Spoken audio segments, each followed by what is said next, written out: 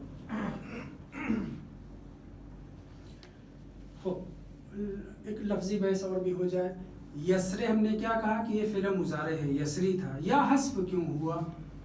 تو جواب میں اکثر مفسرین نے یہ کہا ہے کہ تناسب آیات، فاصلے آیات، والفجر ولیال عشر، صحیح ہے، والشفع والوتر، رے پر یہ جو جملے ختم ہو رہے ہیں، لہٰذا واللیل اذا یسر، رے پہ جو ہے ختم ہونا چاہیے تاکہ فاصلہ اور تناسب جو ہے آیات کا برقرار رہے. اور دوسری بات یہ کہی گئی کہ مشہور قرأت یہی ہے، اور ہمارے یہاں بھی مانی جاتی ہے 7 قرأتیں، البتہ 10 بھی ہیں، 14 بھی ہیں، اور بھی قرأتیں ہیں.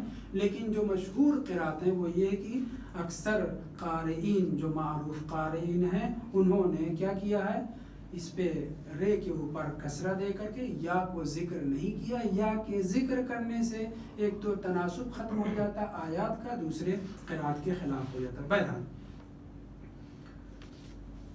تو یا جو حذف ہوا اس سے نہیں ثابت ہوتا کہ یہ فعل مضارع نہیں ہے، نہیں فعل مضارع ہی ہے اور یمضی کے معنی میں ہے. جی اب یہ بحث کی اس اللیل سے کیا مراد ہے. آقائے مکارم نے تو واضح کر دیا کہ الف لام اگر تعمیم کے لیے ہے تو پھر یہ ساری راتیں ہیں، اور اگر یہ الف لام تعریف ہے تو کوئی مخصوص رات ہے. لیکن مخصوص رات کون سی ہے یہ ہم کو دیکھنا ہے. اختلاف بہت ہے. پہلا نظریہ جو کسی نے بظاہر نقل تو کیا بہت سے لوگوں نے لیکن قبول نہیں کیا ہے ہمارے مفسرین میں سے، وہ یہ ہے کہ واللیل سے مراد شب قدر ہے.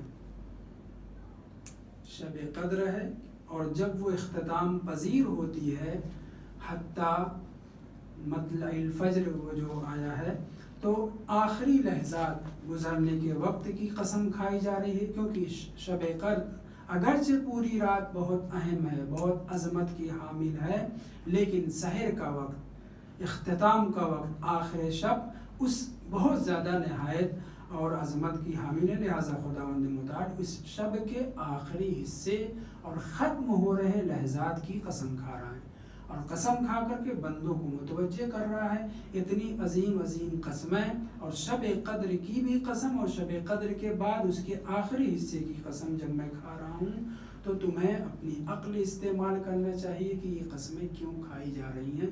انسان متوجہ رہے.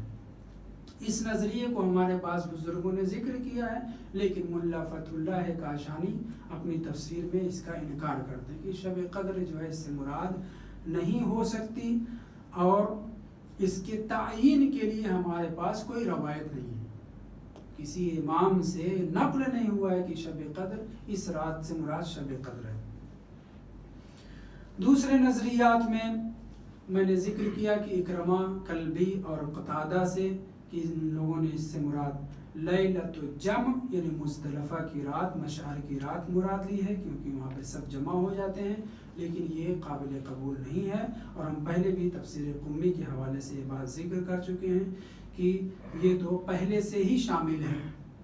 دوسری بات، اگر شفع اور وتر کے حساب سے وارد ہوں، جہاں پہ کہا گیا ہے کہ عرفہ کی رات، اور کیا نام ہے، عرفے کی رات بھی کا تذکرہ ہے اور عید کی رات کا بھی تذکرہ ہے آگے پیچھے کر کے، تو تب بھی ہم دیکھ رہے ہیں کہ یہ شامل ہے. لہٰذا اس سے یہ مراد نہیں ہو سکتی. یعنی واللیل اذا یسر سے مراد مزدلفہ کی رات نہیں ہو سکتی. ہمارے پاس قول معصوم ہے نہیں کہ جسے ہم حجت سمجھیں. لہٰذا ان کے اقوال سے آیت کا مصداق طے نہیں ہو سکتا. اب آخری بات جو اس آیت کے ذیل میں بیان کرنا چاہ رہا ہوں وہ یہ ہے کہ واللیل اذا یسر میں جیسے آقا مکارم نے کہا کہ یہ ہر رات ہو سکتی ہے اگر الف لام معرفہ نہ ہو. اس بات کو سنیوں نے بھی قبول کیا ہے، ہر رات ہو سکتی ہے، معین رات نہیں ہے، کیونکہ الف لام میں معرفہ نہیں ہے. جب وہ گزر رہی ہو، اختتام کی منزل پہ ہو تو اس کی قسم کھایا جانا یہ زیادہ مراد ہے، بہتر ہے. اس سلسلے میں ایک روایت سنیں. کتاب تعویل الآیات الباہرہ میں جابر جعفی حضرت امام جعفر صادق علیہ السلام کے معتبر صحابی ہیں. ہمارے پاس بزرگان پہلے کے قدماء ان کو بہت زیادہ معتبر نہیں سمجھتے تھے. انہوں نے چونکہ بہت سی ایسی باتیں نقل کی ہیں جو ان کو غلو لگتی تھی، ارتفاع لگتی تھی، تو ان کو قابل قبول نہیں مانتے تھے. لیکن آج کے سارے علماء جناب جابر جعفی کو معتبر مانتے ہیں، ان کی روایات کے اوپر عمل کرتے ہیں اور نقل کرتے ہیں. یہ روایت اسی کتاب 2 جلد میں بھی ہے، 1 جلد میں بھی ہے. تعویل الآیات الباہرہ بہت اچھی تفسیر ہے، مختصر مگر بہت اچھی ہے. چھٹے امام سے روایت امام جعفر صادق علیہ السلام فرماتے ہیں واللیل اذا یسر سے مراد کون سی رات ہے؟ اور اللہ قسم کھا رہا ہے، رات کی قسم کھا رہا ہے، رات کی تاریکی کے چلنے اور اختتام پذیر ہونے کی قسم کھا رہا ہے. پہلے لفظ پہ غور کریں. واللیل اذا یسر میں رات کی قسم کھا رہا ہے، الف لام عمومیت کے لیے ساری راتوں کی قسم کھا رہا ہے، اور وہ بھی اس کی تاریکی رواں دواں ہے، اس کی قسم کھا رہا ہے. تاریکی کی میں اجالے کی بات نہیں کر رہا ہوں، فجر کی قسم کھا چکا، شفع و وتر میں لیال عشر میں بہت سی باتیں کہی جا چکی.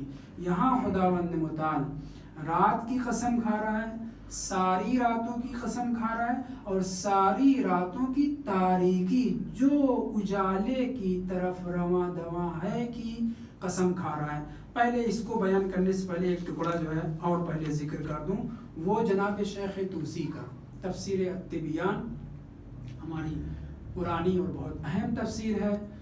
جناب شیخ طوسی محمد ابن حسن، جن کی کتاب الاستبصار و تہذیب الحکام ہے، جنہوں نے حوزہ علمیہ قائم کیا نجف میں، ان کی تفسیر طبیان 10 جلد میں بہت اہم ہے. وہ فرماتے ہیں معناہ یسیر ظلاما حتی ینقضی بالضیاء المبتدی یا مبتدا، یہ تاریکی چلتی رہے گی. کچھ معنی نہیں بیان کر رہے ہیں، معنی کس کا، اس آیت کا معنی کر رہے ہیں لیکن مصداق نہیں بیان کر رہے ہیں. ان کا دور ہی زمانہ ہی ایسا تھا. کیا کہہ رہے ہیں؟ یسیر و ظلامن، یہ تاریکی چلتی رہے گی یہاں تک کہ شروع ہونے والی روشنی پر جا کے ختم ہو جائے. یہ جملہ کہہ کے انہوں نے اپنی بات ختم کر دی. اب آئیے دوبارہ اس جملے کی طرف جو امام جعفر صادق علیہ السلام سے اس آیت کریمہ کے سلسلے میں بات نقل ہوئی ہے. فرماتے ہیں واللیل اذا یسر میں ساری راتوں کی قسم اور ان کی تاریکی کی قسم کھا کر کے اس سے کیا مراد ہے؟ اور جب وہ گزر جائے اور اپنی انتہا کو پہنچ جائے گی، اس کالی رات سے مراد ہے دولت و ہبتر، یہ ملعون اول، ظالم اول، نجیس اول، خلیفہ اول جس کو لوگ کہتے ہیں خالفہ اول کی حکومت ہے. اس کی حکومت تو 2-2.5 سال میں ختم ہو گئی. توجہ کر رہے ہیں؟ ہے دولت و ہبتر. کون کہہ رہا ہے؟ چھٹے امام. چھٹے امام کو پتہ نہیں کہ ملعون اول کی حکومت کب ختم ہو گئی، فنار ہو گیا وہ، اور اس کے بعد کے آنے والے بھی، اور امام کے دور میں بنی امیہ کا سب کا خاتمہ ہو گیا، بنی عباس کی حکومت کا آغاز ہوا. لیکن اس کے باوجود امام فرما رہے ہیں یہ دولت و ابتر، اس رات سے کہ جس کی ہر رات اور تاریکی کی قسم کھائی جا رہی ہے، اس سے مراد ملعون اول کی حکومت ہے کہ قائم کردہ ظلم و بربریت اور استبداد پر مبنی حکومت اور خلافت ہے. نہ صرف وہی حکومت، اس نے جو آغاز کیا، جو پٹری خلافت کی، رسول خدا کی خلافت کی، اس نے اتار دیا. خداوند متعال ان سب کے اوپر لعنت کرے. ذرت عاشق ہم نے پڑھا ازالتکم عن مراتبکم التی رتبکم اللہ فیہا. یہ خلافت اہل بیت کی تھی، ان کو قیامت تک حکومت کرنا تھا اور عدل و انصاف کا راج ہوتا، لیکن پٹری بدل گئی، ظلم و بربریت کی طرف اس خلافت کو موڑ دیا گیا. تو 2-2.5 سال جو اس نے حکومت کی، در حقیقت پٹری الٹ دی، بدل دی، اور اس کے بعد جتنی حکومتیں سب آتی رہی ہیں اسی ظلم و ابتداء سے ان کا لنک ہے، ربط ہے. ہمیشہ ظلم و ستم کی حکومت جہاں کہیں بھی قائم ہو، وہ سب کے سب اس کا ربط جو ہے اس ملعون اول کی حکومت سے. چھٹے امام فرما رہے ہیں، جبکہ ان کے دور میں نہ صرف ان تینوں ملعونوں کی حکومت کا خاتمہ ہو گیا بلکہ بنی امیہ کا بھی خاتمہ ہو گیا تھا. پھر بھی فرما رہے ہیں کہ اس سے مراد واللیل، ساری راتیں، تاریک راتیں، یہ تاریکی چلتی رہے گی جو دولت ابتر ہے. فَهِيَ تَسْرِي، ختم نہیں ہو گئی، یہ حکومت چلتی رہے گی الی قیام القائم علیہ السلام، یہاں تک کہ امام زمان علیہ السلام کی حکومت قائم ہو جائے. یعنی واللیل، خداوند متعال قسم کھا رہا ہے، ساری راتوں کی قسم کھا رہا ہے اور اس کی تاریکی کی بھی قسم کھا رہا ہے. تو حکومت کے قیام تک یہ تاریکی اور یہ ظلم اور یہ بربریت جاری رہے گی. اس تاریک کا رات کا خاتمہ حضرت امام مہدی علیہ السلام کے ظہور پر ہوگا. تو امام نے واضح کر دیا، نہ تو اس سے مراد کوئی شب جمعہ ہے، نہ شب جمع ہے، نہ کوئی اور رات ہے، بلکہ اس سے مراد ساری راتیں ہیں کہ جو پہلے دن رسول خدا کی رحلت کے بلکہ تیسرے دن سے جو حکومت جو دولت جو حکومت ظلم و استبداد کی شروع ہوئی ہے یہ اس کا سلسلہ باقی رہے گا یہاں تک کہ بقول شیخ طوسی آغاز ہو جائے کس کا اس روشنی کا کہ جس کے بعد پھر تاریکی نہیں چھائے گی والحمدللہ رب العالمین.